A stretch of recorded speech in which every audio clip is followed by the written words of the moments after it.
Okay, we'll start with a quick lesson from what we covered in class today, and it's on rational and irrational numbers. So we'll start off with rational numbers. Rational numbers.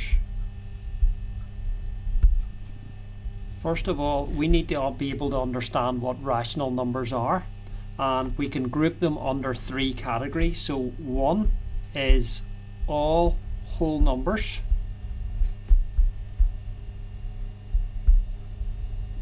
Or what we call integers. So all whole numbers are integers, are rational numbers, right? So for example, 2, 3, 5, -1, -6, 0, 4, etc. Those are all rational numbers because they're whole numbers. The second bit of rational numbers would be where you have a decimal in a number but it stops or terminates. So decimals that stop. So e.g.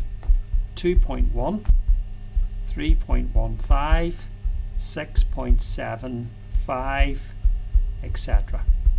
So if you have a whole number, they're listed up there, or you have a number that has a decimal that stops, okay, those are all rational numbers. The third part of rational numbers is where you have a decimal that recurs. So decimal that recur,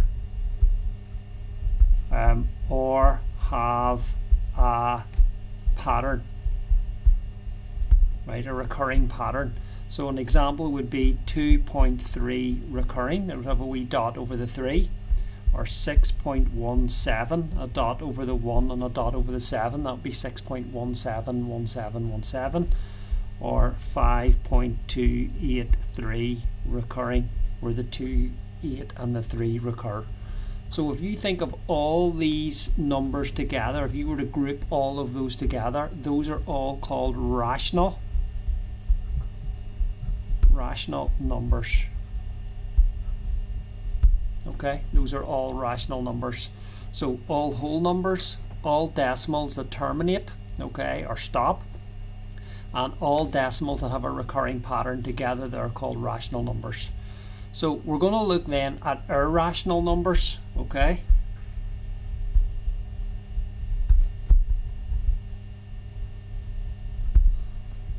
And the best way to describe irrational numbers are numbers that have a decimal that doesn't stop or terminate, right, and has no recurring pattern. So there are numbers out there that don't stop in terms of their decimals, so they go on forever, and also on top of that they have no recurring or no pattern to their actual decimal. So a good example of this would be pi, okay? Pi is a number where you can divide the circumference and the diameter of a circle and you get 3.14, but those numbers will continue on forever. So pi would be equal to 3.14, etc. So you see the decimals in pi that continue, right? They don't stop. And they have no pattern. So if you have a number where the decimals go on forever, like in pi, and there's no pattern to the actual decimals, then those are called irrational numbers. So if you wanted to list some irrational numbers, okay, what we could think about is pi or any multiple of pi is irrational. Pi or any multiple of pi is irrational. So that would be pi, say a half pi, 3 pi, 2 pi, 5 pi, etc. anything to do with pi is irrational. You could also have in there 2 plus pi, pi squared, square root pi. All those numbers, if you actually type those into your calculator and you get the decimal for them, you will see that those do not stop, even though your calculator screen can only hold so many digits, but they don't stop and they've got no pattern to them. Another way of generating an irrational number is to look at the square root of any non-square number. So the square root of any non-square number. So let me list the square numbers first. You've got 1, 4, 9, 16, 25, 36, 49, 64, 81, 100, etc. There's the first 10 square numbers. So if you think any numbers that are in between those that aren't square numbers and you square root those are going to be irrational. For example, root 2, root 3, root 5, root 6, root 7, root 8, root 10, etc. Those are all irrational because they're the square root of non-square numbers. And when you square root a non-square number, you end up with a decimal that goes on forever and doesn't have a pattern. So they're called irrational. On the same vein, right, if you cube root any non-cube number, okay, now the cube numbers are 1, 8, 27, 64, etc. Those are all cube numbers. So if you were to cube root, for example, the cube root of 2, or the cube root of 3, or the cube root of 4, or the cube root of 5, etc., those are all irrational.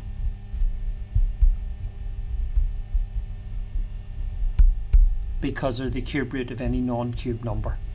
So, in summary, if you look at the page, first of all, if you look at the top, you've got the rational numbers. They're all the whole numbers or integers, plus decimals that terminate, okay, or stop. And on top of that, you have decimals that have a recurring pattern. If you group all those together, those are called rational numbers.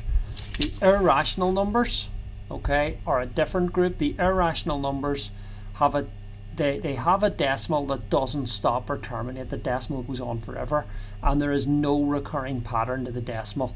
So examples are pi or any multiple of pi, and then the square root of any non-square number and the cube root of any non-cube number, and those are examples. Now, if you were to group together, okay, so if you group together all the rational numbers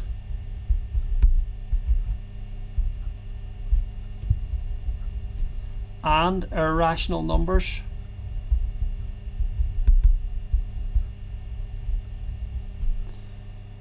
okay, if you group all of those together, these are called the real numbers if you combine them. So combined, they are called the real number set, or the real numbers. Okay, so that's the definition of the real number set if you take all of the irrational and all of the rational numbers together. Okay, so let's look at an example then of where this might work, right? Because a typical exam question would be find an irrational number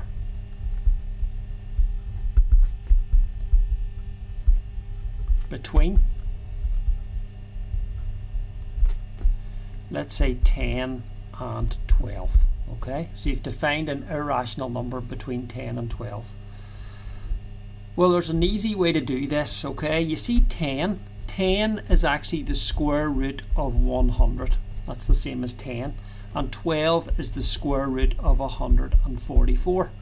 Okay, it's the same.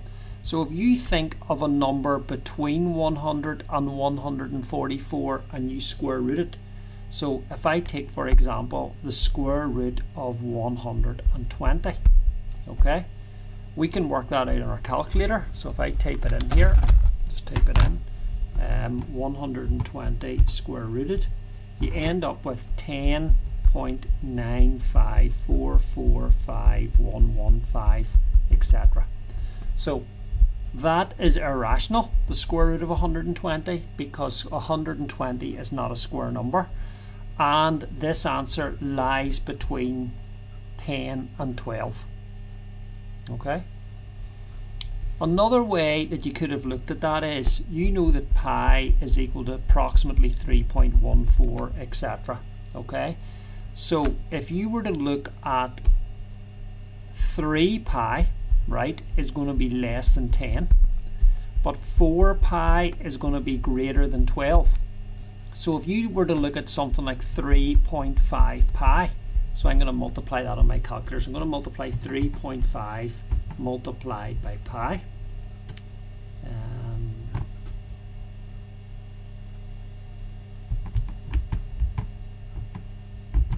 And you end up getting approximately 11. Okay, approximately 11. So this would be another answer you could use, is 3.5 pi. That would also work. So a couple of questions for you to consider for before the next lesson is find irrational numbers.